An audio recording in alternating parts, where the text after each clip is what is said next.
So all we have is a metal plate, and we sprinkle on some sand.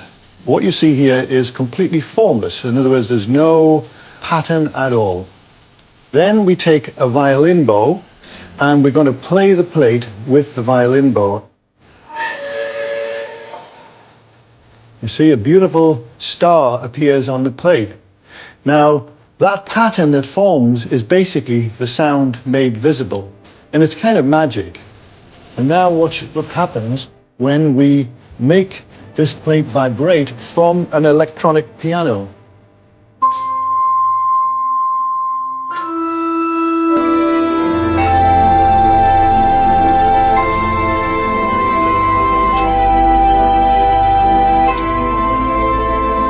Isn't that neat?